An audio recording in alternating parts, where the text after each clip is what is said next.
eras. The first era is the archaic era. If you go to the Acropolis Museum, which is very near to where we are right now, or if you go to the Archaeological Museum, which is the largest museum of the city, you're going to find some statues without movement and big smiles. These statues that look like the statues of the Phoenicians and the Egyptians, these are the archaic statues from the archaic era. But when you think of ancient Greece, you don't think of statues like that, do you? You think of statues of athletes, no, statues of gods. These statues are from the classical era. And how is this wonderful era going to begin? It's going to begin with a massive war. A war against the most powerful empire at that time. We're in the 6th century BC. Can you imagine what's the name of that empire? The Persian Empire, exactly.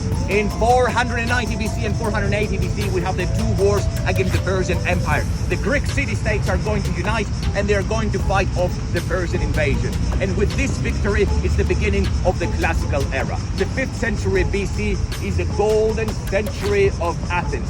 It's the century of Pericles, the most famous governor of the city. During this century, they are going to build the Parthenon, the most famous temple of all of Greece. It's the century of the most famous philosophers, Socrates, Plato, Aristotle. In this century, theater is going to begin. It's the century of democracy. All this happens in the 5th century, in the golden century of Athens. And how is this wonderful era going to end?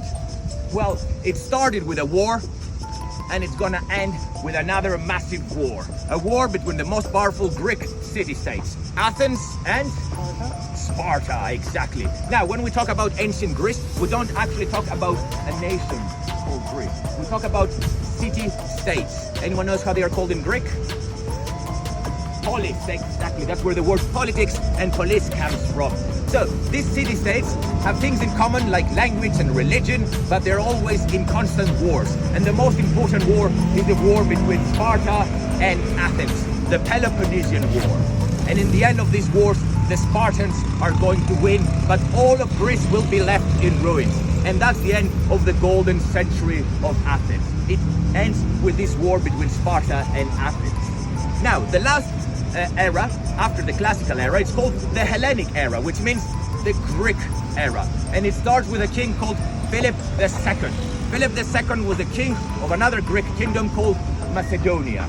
Philip II is going to unite all the Greek city-states, and his son, the son of Philip II was Alexander the Great, is going to conquer all the known world. He's going to go all the way to India. He dies only 33 years old in 323 BC. And after his death, his empire was actually divided among his most important generals.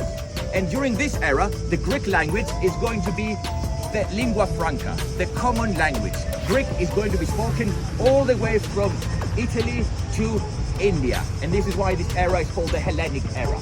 Now, 2 centuries after the death of this great general, Alexander the Great, another empire is going to arrive here in Greece. We're in the 2nd century BC. What empire are we talking about?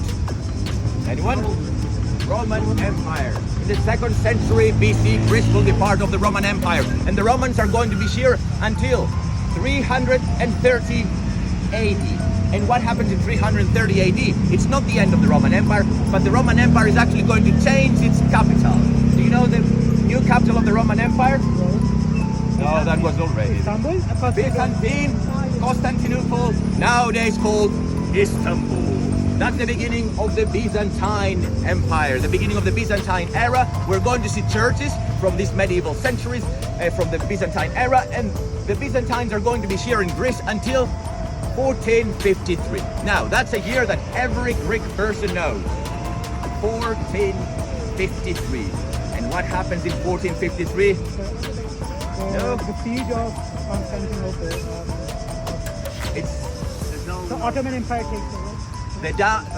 It's the conquering of Constantinople by the Ottoman Turks. That's the end of the Byzantine Empire, 1453.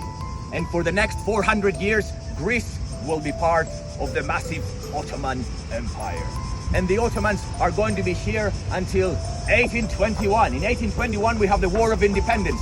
In 1830, for the first time, Greece is an independent nation. Until this point in history, we didn't actually talk about Greece as a nation. We talked about city-states, we talked about empires, we talked about Greek language and Greek civilization, but not of a nation called Greece. So Greece starts in 1830, and Greece actually started as a